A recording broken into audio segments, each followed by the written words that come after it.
Yesu ashimwe bene data, ndabasuje mu izina rya Yesu. Imana y'amahoro ikomeze ibane namwe aho muherereye hose mu mpande enye z'isi.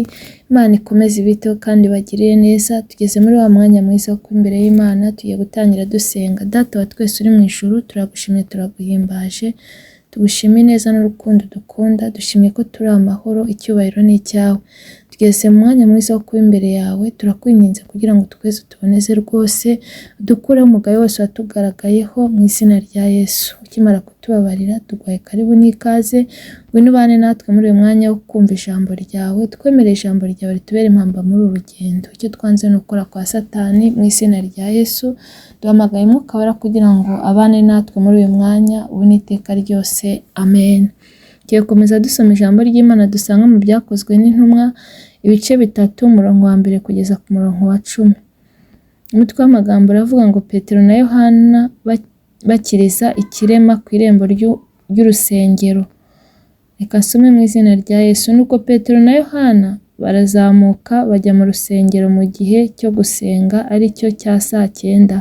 Hariho umuntu wavutse aremaye ibirenge, yarahekwaga agashyirwa ku irembo ry'urusengero ryitwa Ryiza, kugira ngo asabirize abinjira mu rusengero. Abonye Petero na Yohana bagiye kwinjira mu rusengero, arabasaba ngo bamuhe. Petero na Yohana baramutumbira. Petero aramubwira ati, uturebe.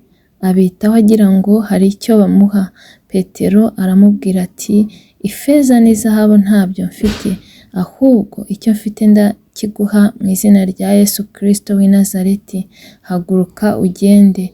Maze amufata ukuboko kw'iburyo, aramuhagurutsa. Uwo mwanya ibirenge bye n'ubugombambari birakomera, arabandaduka, arahagarara, aratambuka, yinjirana nabo mu rusengero, atambuka yitera hejuru ashima Imana. Abantu bose babona agenda ashima Imana, baramumenya ko ari we wajyaga yicara ku irembo ry'urusengero ryitwa Ryiza asabiriza ngo bamuhe. Barumirwa cyane, batangazwa n'ibyamubayeho. Iryo ni ijambo ry'Imana.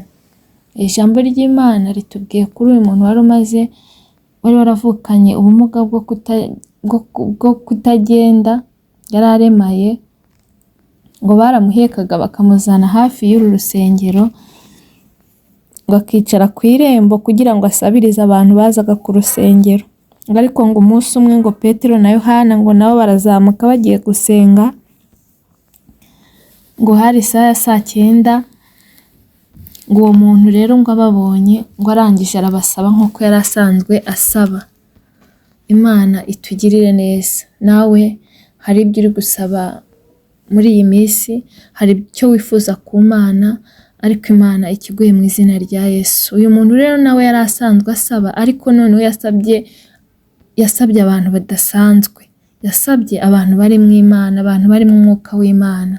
Nawe rero Imana yohereza abantu bari mu mwuka wayo, bakugirire neza ku cyo wifuza. Imana itugirire neza.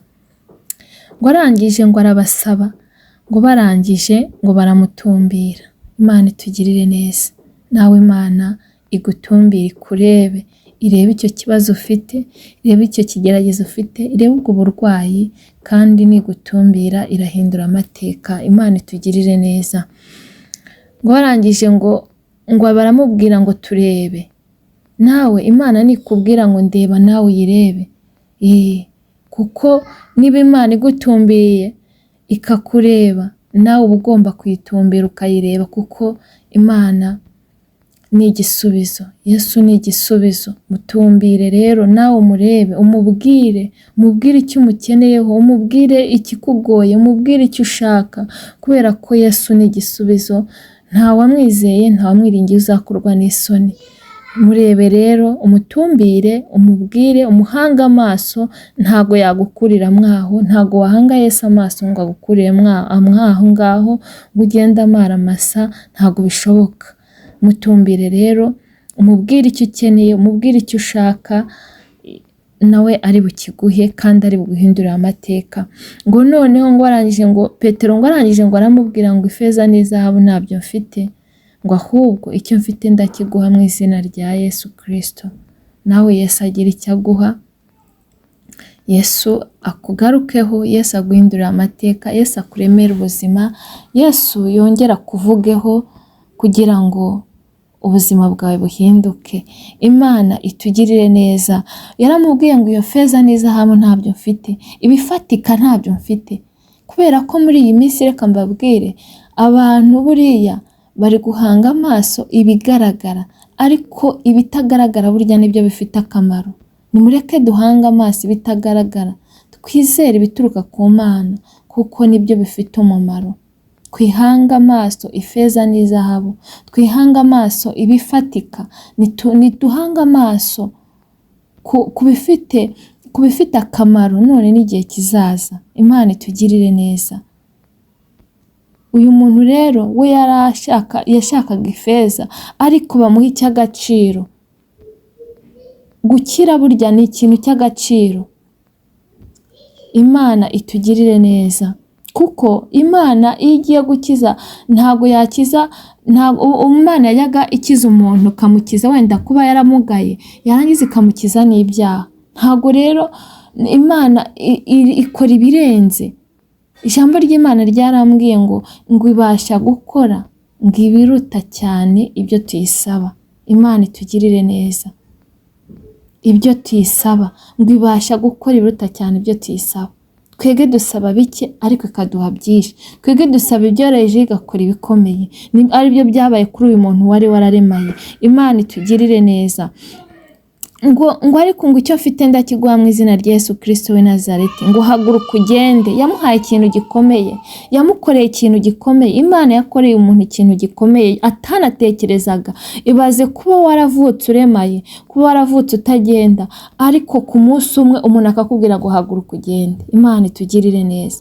Imana rero nawe muvandimwe mwene data unkurikiye, ndakwifuriza ko Imana igukorera ikirenze icyo wayisabye, Imana igukorera igihambaye, Imana igukorera igikomeye, kubera ko irashoboye, iravuga bikaba, yategeka bigakomera. Niyo mpamvu nkwingingira Imana kugira ngo icyo wari uri kuyisaba igukorere ikirenze, igukorere byinshi birenze ibyo wayisabye, igukorere igitangaza abantu bose bakibone. Nk'uko uyu muntu Imana yamukoreye igitangaza ikoresheje Petero, abantu bo mu rusengero, ngo yinjiye mu rusengero ashima. Imana nigukorera igikomeye, Imana nigukorera ikirenze icyo uri kuyisaba, ubundi nawe ikuremera amashimwe, winjire utambuke muri karitsiye aho utuye, utambuke aho ukora, abantu babona wuzuye amashimwe. Imana nikuremera amashimwe mwene data nkurikiye. Imana nikuremere, Imana nigukorera igikomeye, Imana nigukorera ikirenze icyo uri kuyisaba. Oh haleluya. Uyu muntu yasabye ibintu biciriritse, ariko Imana irangije imukorera igikomeye, ikintu gitangaje ku buryo n'abari bari mu rusengero baratangaye. Nawe Imana nigukorere igikomeye, Imana nigukorera igitangaje. Abari bakuzi warishwe n'ibibazo, abari bakuzi uri mu bigeragezo bikomeye, abari bari kuzi wararwaye wararembye, Imana nigukorera igikomeye, ubundi nabo bazatangare. Imana nikuremera amashimwe.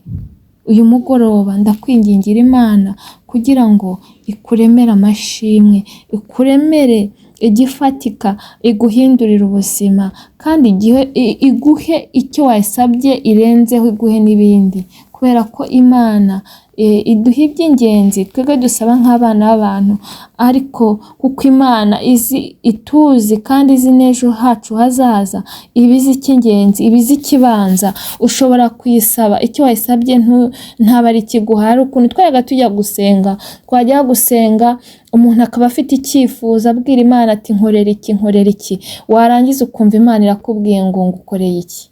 Imana itugirire neza kuko Imana izi ibidukwiriye, kuko Imana izi ibibanza, Imana izi iby'ingenzi kuri wowe. Wicika intege rero ngo nuko ibyo uri gusengera bitari gusohora, wicika intege ngo nuko ibyo uri gusengera itari kubisubiza. Iri kugutegurira, iri kubitegura kugira ngo izaguhe ibishyitse, iri kubitegura kugira ngo izaguhe ibirenze, iri kubitegura kugira ngo izaguhe iby'agaciro.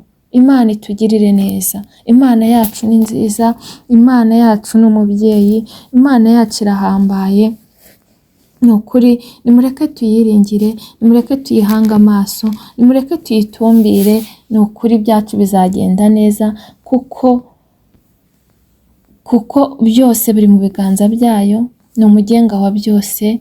Wicibwa intege rero n'ibyo uri kunyuramo, wicibwa intege n'icyo kigeragezo uciyemo igihe kinini. N'uyu muntu yari amaze igihe kinini ahora asabiriza, ariko umunsi umwe, umugoroba umwe, Imana imukorera igitangaza. Nawe rero izera Imana. Haleluya! Izera Imana, izera Imana.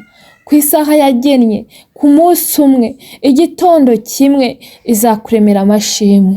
Ijambo ry'Imana ryarambwiye ngo ahari kurira ngo kwararira umuntu nijoro, ngo ariko mu gitondo ngo impundu zikavuga. Imana itugirire neza. Uyu muntu yari amaze igihe kirekire afite ikibazo cyo kutagenda, afite ikibazo cyo kumugara, akajya gusabiriza, ariko igitondo kimwe, umugoroba umwe, Imana iramwiyereka, imuremera amashimwe. Kandi noneho imuremera amashimwe afatika, imuremera amashimwe abyibushye. Imana itugirire neza. Nimureke rero duhange Imana amaso, tuyibwire byose, tuyitumbire, ntabwo tuzaviramo aho. Imana yacu izi ibyo itugenera, izi ibidukwiriye. Wicibwa intege n'ibyo uri kunyuramo, kuko ibyo biroroheje. Niba yarafashe umuntu ikamukiza, yari amaze iki gihe kingana gutya atagenda, wowe icyo kibazo, ubwo burwayi ufite buroroshye. Nihagera izaguhindura amateka. Icyo kigeragezo uri gucamo kigutera ubwoba, kuko hari ijambo ry'Imana nasomye ngo umugore yari amaze imyaka 12 ngo ari imugongo, ngo yarivuje ibintu byose byaramushizeho, ntiyakira. Ngo ariko ngo umunsi umwe, ubwo Yesu yari ari gutambuka ngo ajya kwa Yayiro, ngo kureba umukobwa wa Yayiro, ngo ubundi bwo bari mu nzira bagenda, uwo mugore nawe araprofita ngo amukoraho kubera kwizera, ngo amukoraho. Ngo Yesu, ngo bari abantu benshi babyigana, ngo Yesu ngo arangira avuga ngo ninde unkozeho ko hari imbaraga imvuyemo. Ngo abigishwa ngo baramubwira ati, ubu muri aba bantu koko wabwirwa n'iki niba ari umuntu ugukoze? Yesu aravuga ngo hari umuntu unkozeho kuko hari imbaraga imvuyemo. Ngo ubundi ngo umugore araza aravuga ngo ni njyewe. Ngo arangije ngo Yesu ngo aramubwira, ngo abwira uwo mugore ngo mugore, ngo kwizera kwawe kuragukijije. Ngo uwo mugore ako kanya ahita akira. Imana itugirire neza. Yari amaze igihe kinini yivuza, yari amaze igihe kinini arwaye, yarabuze uko yabigenza, ariko umunsi umwe. Nawe rero ihangane ibyo uri gucamo, ihangane ibikugoye, ihangane. Imana yacu twizeye ngo ibasha gukora cyane biruta ibyo tuyisaba. Humura, niza iri kugutegurira ibishyitse, niza izakora ibirenze ibyo uri kuyisaba, niza izagukura muri icyo kibazo uri gucamo, ndetse ikuremere n'ayandi mashimwe. Imana itugirire neza. Ihangane ubwo burwayi, niza izabukiza kandi igushyireho n'impozamarira. Imana itugirire neza. Iyi Mana rero nimuyizere, muyifate nk'inyembaraga, kubera ko aho yageze ntijya ibisiga nk'uko bisanze.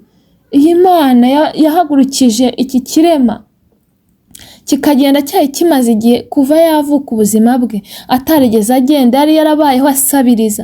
Ibaze kubaho usabiriza ubuzima bwawe bwose, ariko umunsi umwe, ngo umugoroba umwe, Imana ikagukorera igitangaza ngo tambuka.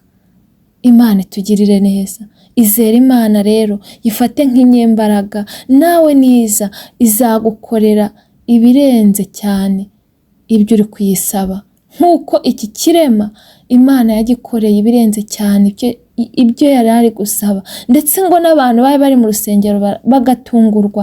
Nawe humura, Imana niza kugukorera igitangaza, abantu bazatungurwa, abantu bazahindura amagambo, abantu bazibaza niba ari wowe, bazajya babazanya ngo ese niwe, ngo nawe babwire ngo ni njye. Imana itugirire neza, nimuhumure rero, Imana ni yacu, Imana irashoboye, Imana ihindura amateka, Imana ihindura ubuzima, iyi Imana irakiza kandi ikiruta byose ikatanga n'ubugingo. Icyo dusabwa ni ugukiranuka, icyo dusabwa ni ugukora ibyiza, icyo dusabwa ni ukwirinda icyaha, tukizera Imana tukayifata nk'inyembaraga, ibindi byose zabigenza neza. Imana itugirire neza. Nawe utari wakira Yesu Kristo nk'umwami n'umukiza, mwakire, kubera ko muri Yesu harimo byose. Muri Yesu harimo ubuzima, muri Yesu harimo amahoro, muri Yesu harimo umunezero, kandi ikiruta byose harimo n'ubugingo, kuko Yesu niwe nzira n'ukuri n'ubugingo.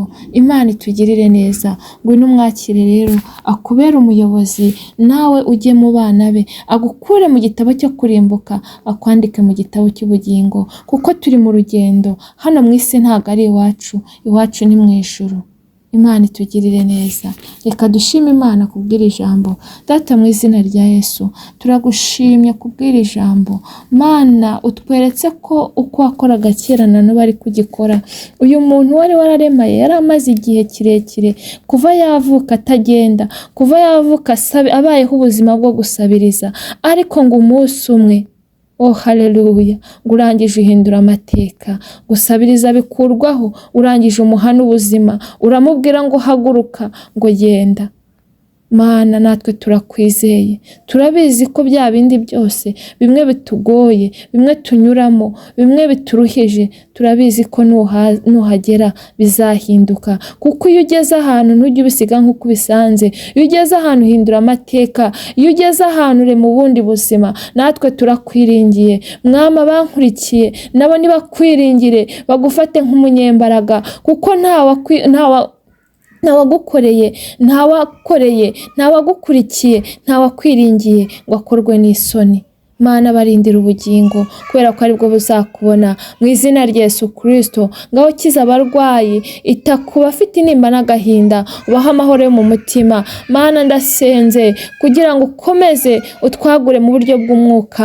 Dusengeye umurimo wawe, gabanya abarimbuka wongera abakizwa, abatari bakira Yesu Kristo nk'umwami n'umukiza w'ubugingo bwabo bahe kumwakira. Mwami, komeze abasubiye inyuma, ubongerera imbaraga. Urakoze Mwami, urakoze kumvishe gusenga. Icyubahiro ni icyawe, ubu n'iteka ryose. Amen. Mwakoze cyane. Imana y'amahoro ikomeze ibiteho kandi bagirire neza, kandi ibakorere ibiruta cyane ibyo muri kwisaba. Naho ubutaha. Bye.